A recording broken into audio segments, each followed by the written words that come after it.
Assalamualaikum warahmatullahi wabarakatuh. Kembali ke channel YouTube aku. Kita akan bahas materi-materi yang up to date, materi-materi yang harus dibutuhkan bagi semua kalangan. Hari ini kita akan bahas tentang yuk jaga kesehatan reproduksimu. Ini berguna untuk anak-anak, remaja, orang tua, dan semua kalangan. Nah, pasti kalian berpikir, kenapa kita harus membahas tentang kesehatan reproduksi itu ya? Padahal pasti kalian udah tahu gimana cara menjaga kesehatan reproduksi itu sendiri. Nah, kesehatan itu timbul dari fisis dan psikis ya. Jadi setiap penyakit itu pasti ada dari kontribusi dari keduanya. Biasanya 80% dari psikis itu akan menimbulkan perkiraan yang negatif, akan menimbulkan fisik. Misalkan, saya sakit, pusing banget. Akhirnya fisik merespon, jadi fisiknya jadi sakit. Padahal kalau bisa kita menyebut kata sehat saya pasti kita akan mengatakan itu sehat.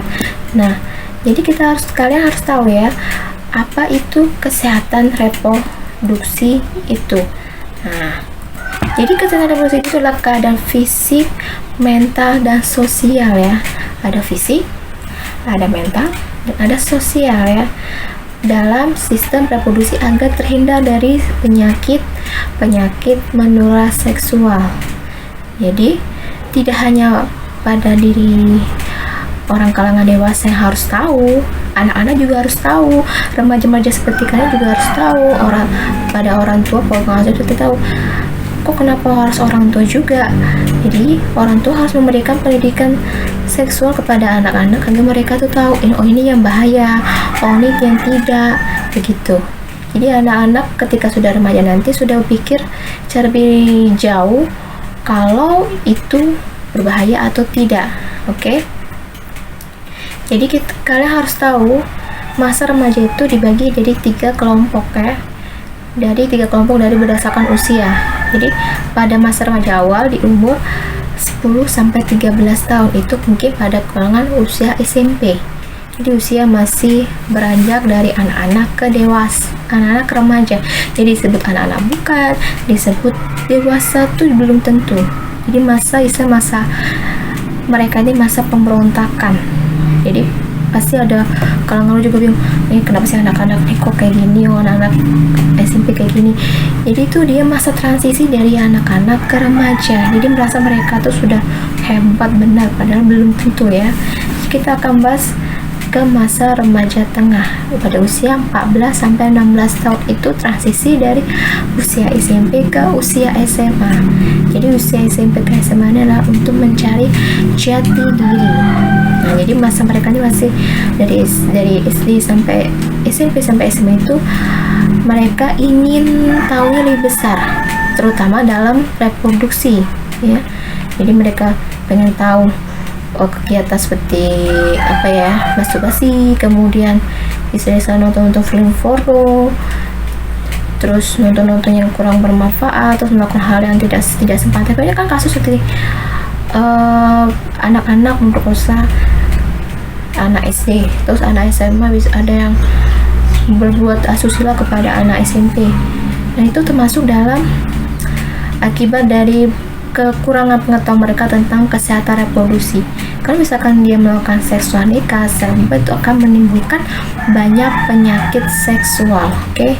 Nah, sekarang remaja akhir ini adalah masa transisi umur 17 sampai 19 tahun. Jadi masa transisi biasanya usia tamat SMA atau SMK atau M.Man itu ke jenjang perkuliahan atau masa bekerja. Jadi mereka sudah tahu, ini yang baik, ini yang buruk. Ini tergantung bukan hanya dari dalam diri sendiri saja, tapi dari lingkungan maupun keluarga. Nah, baiklah.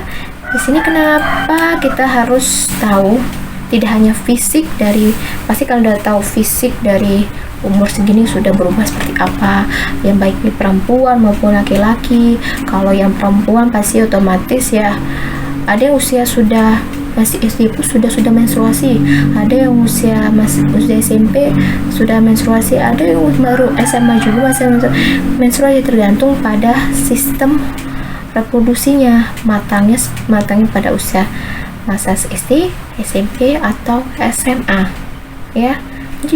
Jadi misalkan mereka sudah menstruasi SD, berarti sistem reproduksinya sudah mulai terbentuk, dari badannya sudah mulai terbentuk, kemudian hal-hal seperti tumbuh rambut, kemudian pinggulnya, jadi sudah ketahuan. Jadi banyak ada anak yang tiba hamil karena dibahas oleh apa dari keluarganya, apa dari teman-temannya, atau dari apanya. Itu karena kenapa masih usianya sudah kayak gitu. Nah, itu karena sudah sistem reproduksi pada masa anak SD itu sudah mengalami menstruasi. Jadi istilahnya sudah siap terjadi pembuahan.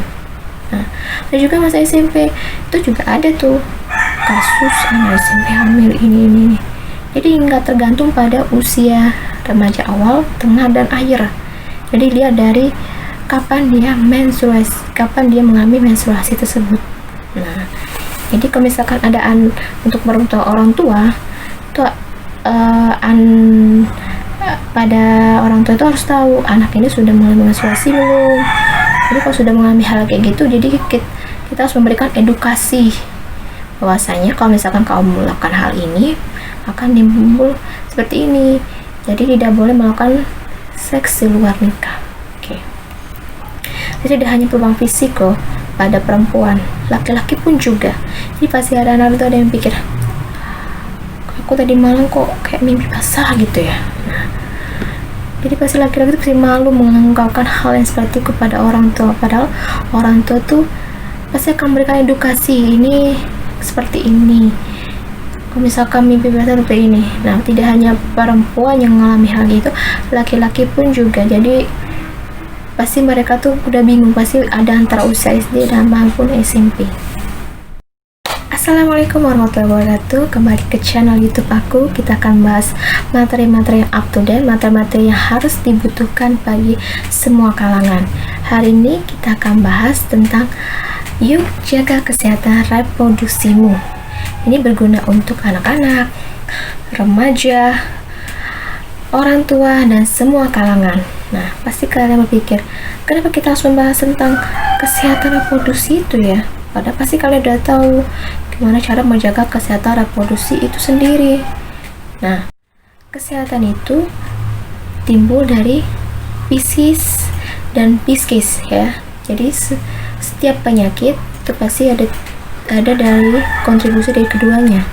Biasanya 80% dari psikis itu akan menimbulkan pikiran yang negatif, akan menimbulkan fisik. Misalkan saya sakit, pusing banget, akhirnya fisik merespon, jadi fisiknya jadi sakit. Padahal kalau kita menyebut kata sehat ya pasti kita akan mengatakan itu sehat.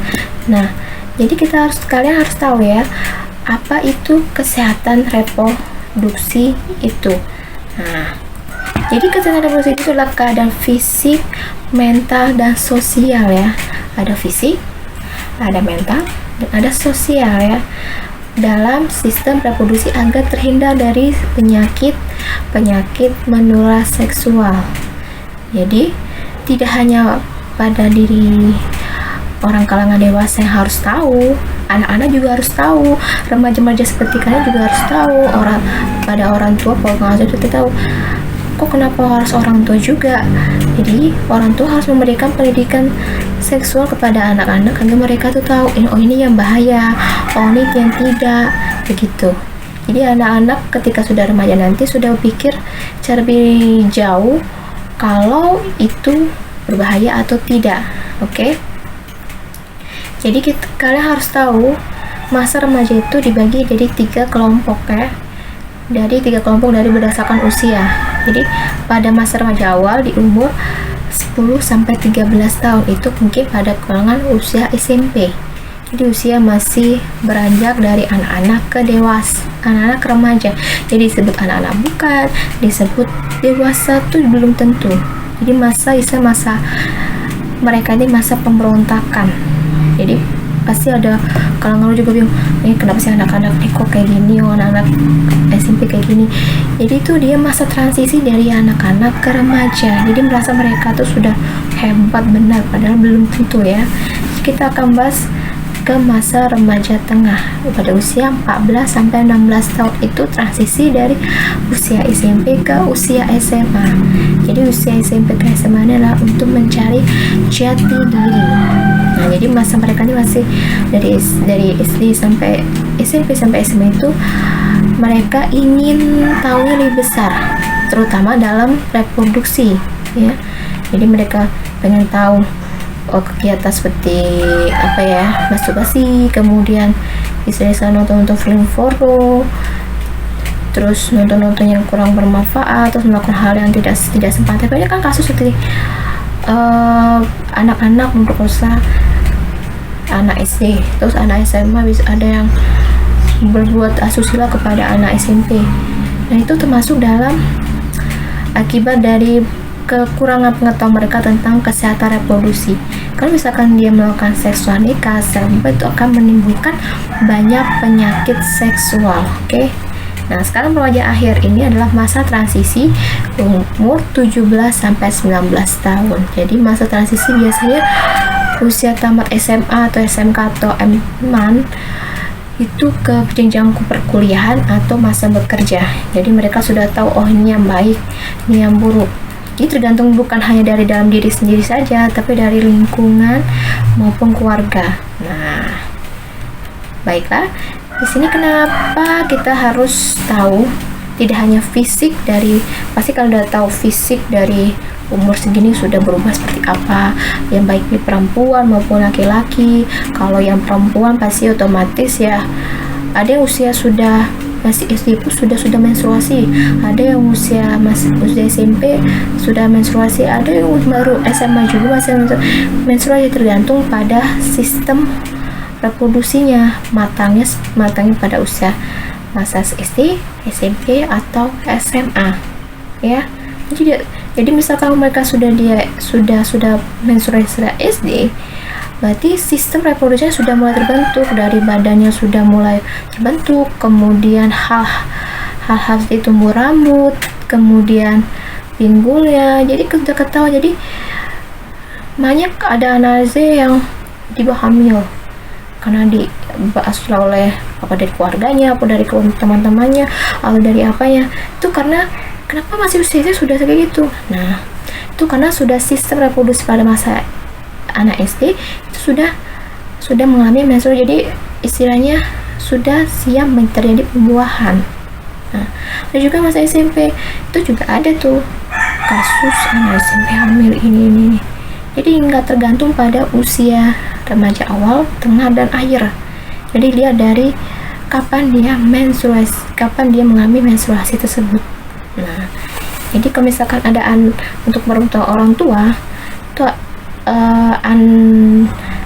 pada orang tua itu harus tahu anak ini sudah mengalami menstruasi belum. Jadi kalau sudah mengalami hal kayak gitu, jadi kita harus memberikan edukasi bahwasanya kalau misalkan kamu melakukan hal ini akan timbul seperti ini. Jadi tidak boleh melakukan seks di luar nikah. Oke. Jadi tidak hanya perubahan fisik loh pada perempuan, laki-laki pun juga.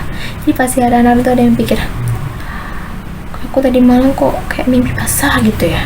Nah, jadi pasti laki-laki itu pasti malu mengungkapkan hal yang seperti itu kepada orang tua. Padahal orang tua tuh pasti akan memberikan edukasi, ini seperti ini. Kalau misalkan mimpi basah seperti ini. Nah, tidak hanya perempuan yang mengalami hal itu, laki-laki pun juga. Jadi pasti mereka tuh udah bingung, pasti ada antara usia SD dan maupun SMP. Nah, dari tadi saya berpikir, kenapa Rasulullah orang tua dan orang tua terus. Nah, orang tua adalah membangun keluarga adalah lingkungan pertama bagi anak-anak, ya. Jadi banyak orang tua tuh pasti pikir, cocok nggak ya, bisa nggak ya menyampaikan hal ini pada anak-anak tentang pendidikan seks gitu ya. Nah, jadi dimulai dari kecil itu sudah harus dikasih pendidikan seksual. Misalkan kalau ketemu pamannya, misalkan perempuan ketemu omnya, itu harus berpakaian sopan. Kan pasti ada kasus paman yang melakukan asusila kepada ponakannya atau sepupunya. Nah, itu terjadi karena pikiran laki-laki ya. Lihat hal itu tidak harus dari usia yang sudah matang, tapi usia muda masih mereka belum tahu tuh yang tidak baik, itu pasti akan terjadi. Nah, ini pentingnya orang tua dalam memberikan pendidikan seks ini adalah orang tua itu harus memberikan semacam bagaimana bahaya kalau kalian melakukan seks sebelum nikah. Pas pikir kalau remaja-remaja ini sudah mulai pacaran, waktu zaman dulu pasti masa SMA ya masih pacaran, bahkan masih SD pun sudah ada yang mengalami pacaran ya. Nah, jadi mereka pengen tahu misalkan ciuman seperti apa, dari ciuman dahi, pipi, kemudian hidung, kemudian ini dan seluruh badan. Itu mereka pengen tahu rasanya apa sih yang dirasakan oleh orang dewasa itu, padahal pada usia mereka tuh belum boleh. Nah, kenapa? Karena mereka mungkin melihat orang tuanya seperti itu, saya pikir apa sih bolehlah melakukan hal itu, padahal belum tentu boleh. Nah, kenapa? Karena mereka belum tahu bahayanya, kemudian apa dampaknya. Jadi misalkan ada hamil duluan nikah pas ada usia SD, SMP, menikah itu masih usia muda, belum tahu apa kehidupan pernikahan seperti apa. Kemudian misalkan dia hamil, itu anaknya mau dikasih pendidikan seperti apa. Nah, kalau ingin mengurangi itu, makanya kurangi dari memberikan pendidikan seksual terlebih dahulu ya. Saya pikir kenapa orang yang seksual nikah itu hamil lebih cepat dibandingkan hamil yang belum. Nah, itu ya, itu kehamilan tidak berencana dan kehamilan berencana. Kehamilan berencana itu setelah menikah, oh saya seperti ini, oh saya seperti ini. Ketika kehamilan tidak berencana, itu pasti sudah melakukan seksual, tiba-tiba hamil, aku masih sekolah, jadi cita-citanya tuh sudah kayak berangan-angan tinggi mau jadi mau jadi dokter atau mau jadi apoteker yang sukses, apa jadi pengusaha yang sukses, tiba-tiba tegus karena ketidakmampuan untuk mengendalikan nafsu seksualnya itu sendiri ya. Jadi apa pedoman kita dalam menghindari hal itu adalah agama. Ditanam kepada anak-anak untuk selalu menanamkan iman agama, bahwasanya apa yang kita lakukan, apa yang kita lakukan selama ini di dunia itu pasti diawasi. Nah, pasti diawasi oleh yang di atas. Jadi mereka sadar, misalnya kita melakukan pacaran, mau pegang-pegangan, nggak boleh. Berarti itu sudah menghindari dari perbuatan zina, ya, nggak baik ya. Di sini kalian pasti ada percaya tentang fakta dan mitos ya. Nanti dulu kita akan bahas tentang yang tadi sebelumnya, ada perubahan psikis pada perempuan dan laki-laki. Usia remaja itu tidak mau dikekang, nggak mau diomongi, nggak mau diatur. Nah, pasti ada orang tua maupun orang yang terdekat dari remaja tersebut pasti kesel, marah kalau misalkan anak itu nggak mau diatur. Nah, usia mereka itu ingin lebih senang ke kelompoknya atau geng-gengnya dibandingkan oleh keluarga. Nah, bagaimana caranya, gimana agar seimbang antara keluarga dengan kelompoknya. Nah, misalkan di pertemuan dengan ini kita lihat kawannya ini bagus apa enggak, kita nasihati enggak kamu harus kayak gini, kamu harus kayak gini, bukan ya. Jadi kita harus memberikan kayak semacam cerita, semacam pengertian, jadi mereka menerimanya enggak langsung ini orang tua saya menasihati, bukan seperti itu. Diberi perumpamaan, jadi orang tua pasti tahu gimana caranya memberikan nasihat, tapi bukan semacam memberikan nasihat. Nah, maksudnya tidak seperti kamu harus kayak gini, itu kan cuma nasihat. Kalau misalkan seumpamanya kalau A berteman dengan B nya seperti ini, apa yang harus, kalau B nya nakal apa yang kamu selalu lakukan. Jadi kita memberikan suatu kayak pemecah masalah. Jadi dia harus berpikir ketika menemukan hal seperti itu, dia sudah memecahkan solusinya, sudah menemukan yang terbaik untuknya. Nah, pasti ada baik ada kalangan guru maupun kalangan orang tua itu pasti marah ya kalau misalkan ada anak yang membantah terhadap apa yang kita perintahkan. Jelas kita pasti marah ya, karena mereka nggak mau diatur, terutama nggak mau pokoknya harus sesuai, dia mau harus sesuai daripada sebetulnya usia mereka tuh usia harus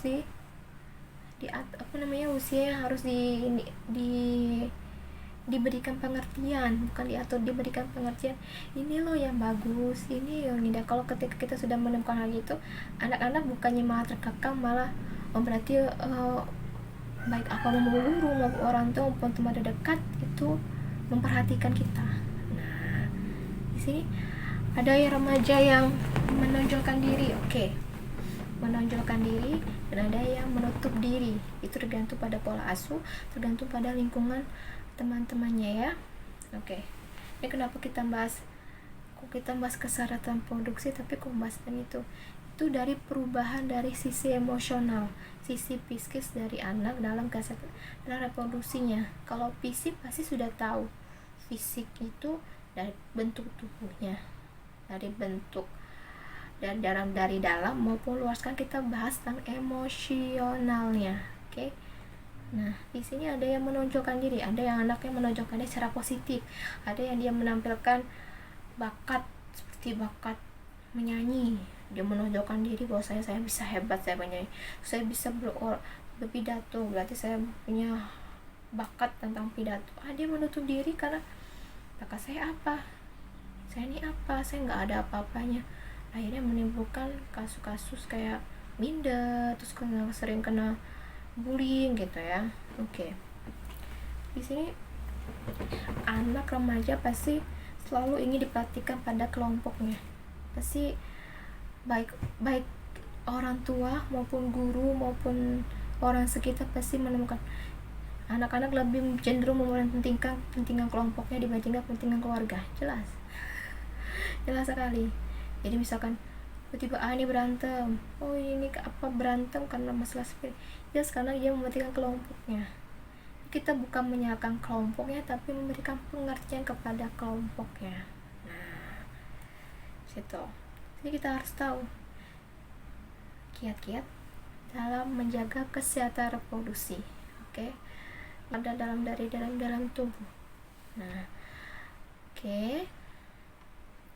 nah di sini bagi yang perempuan, biasanya perempuan yang banyak banget ya, karena misalkan apalagi kan saat menstruasi itu salah satunya dalam menjaga kesehatan reproduksi dalam bagaimana kita mencegah penyakit itu datang.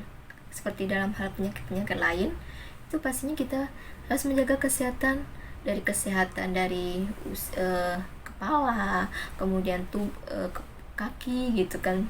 Misalkan kaki kita mau sehat, kita harus rajin olahraga. Mau kepala, kita banyak beristirahat. Salah satu juga reproduksi ya. Banyak penyakit menular. Ada penyakit menular tentang HIV/AIDS, termasuk dari seks bebas loh.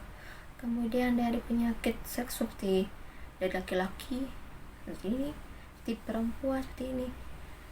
Ada juga pokoknya penyakit seksual itu obatnya ya tergantung pada penyakitnya ya. Nah, di sini kita lihat cara untuk menjaga kesehatan reproduksi mulai sejak dini ya, sejak usia yang sudah baik laki-laki maupun perempuan. Jadi pakaian dalam itu harus diganti loh 2 kali sehari minimal, karena pasti dalam tubuh kita masih menghasilkan keringat ya, ganja keringat. Nah, keringat itu kan pasti ada gatal-gatal.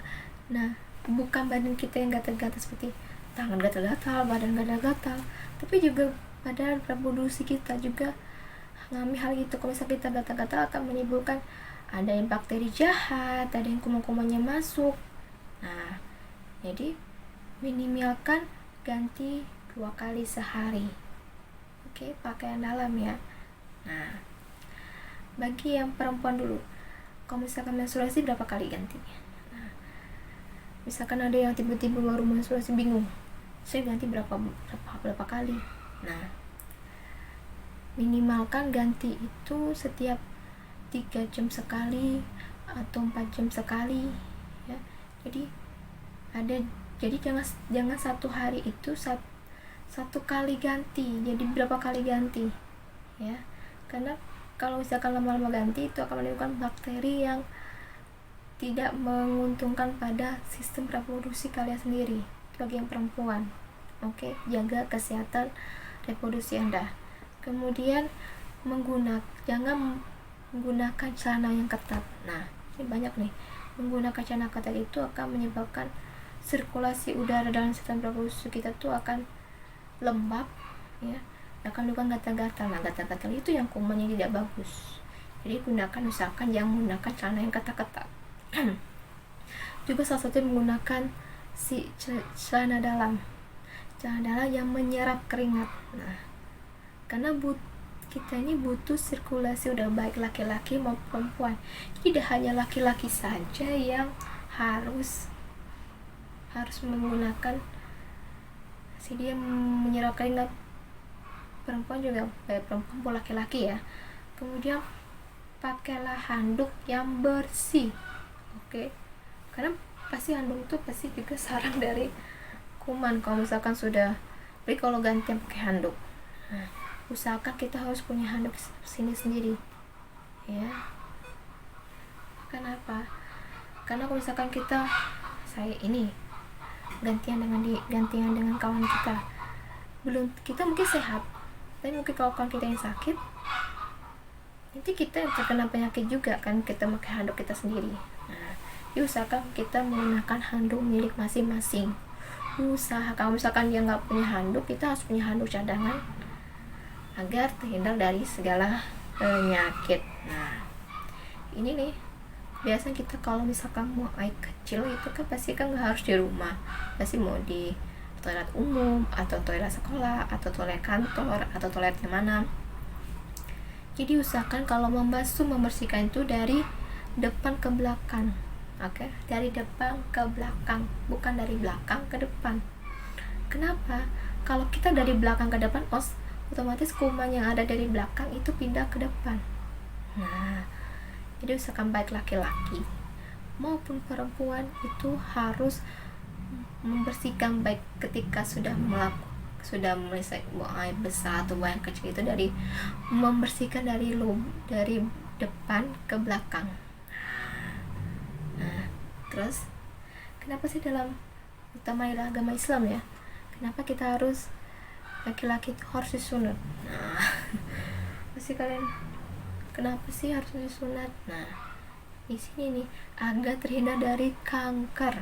Nah, kanker itu beda, pastinya berbahaya kan, makanya untuk membuang pinggirannya untuk agar tidak terjadinya penyakit, jadi hanya dibuang sedikit, itu akan membuang kuman-kuman di sana.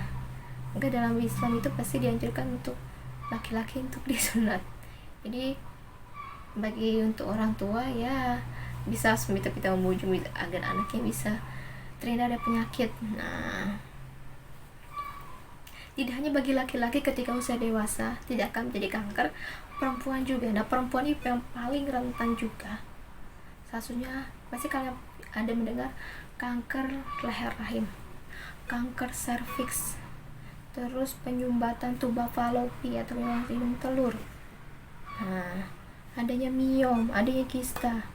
Nah, itu salah satunya dari kurangnya menjaga kesehatan reproduksi, dari misalkan makan makanan yang kurang sehat, terus dalam menjaga kesehatan reproduksinya kurang sesuai, misalkan tidak mengganti celana dalam sehari atau 2 hari sekali, nah, atau membersihkan dari belakang ke depan. Jadi hal-hal yang sepele itu harus dirubah agar baik untuk masa depan nanti, agar terhindar dari penyakit tersebut. Jadi kenapa adanya seks luar bebas ya, seks luar nikah.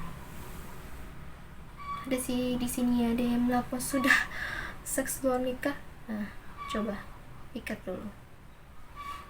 dulu kenapa kita diwanti-wanti untuk jangan melakukan seks di luar nikah. Kita nih budaya timur, pasti ada yang pikir itu budaya barat sudah melakukan seks luar nikah loh, nggak apa-apa. Nah,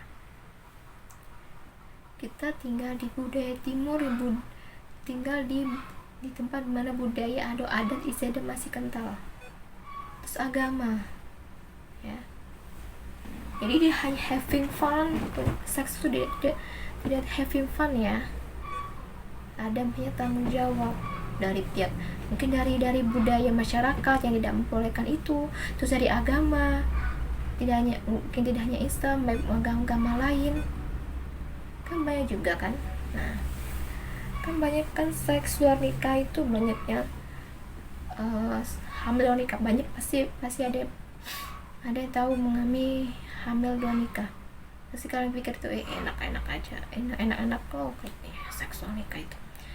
Jadi makanya saya paling nggak ini anti dengan seks luar nikah ya, karena pasti rentan dengan terhadap penyakit, pasti tentang HIV/AIDS. Nah, itu HIV/AIDS itu tuh termasuk penyakit yang belum ada obatnya, kalau menurut saya belum ada obatnya. Jadi kalau sudah menular, itu salah satu penyebab dari HIV/AIDS itu adalah satunya seks bebas. Nah, jadi bagi orang tua itu harus mengetahui dan memberitahukan tentang pendidikan seks usia pada anak dini, tergantung pada usia, dari misalkan usia 10 tahun, usia 12 tahun, usia 17 tahun, itu tergantung pada usia tertentu memberikan pendidikan seks di luar nikah. Membahas tentang mitos-mitos dan fakta yang ada di masyarakat tentang kesehatan reproduksi.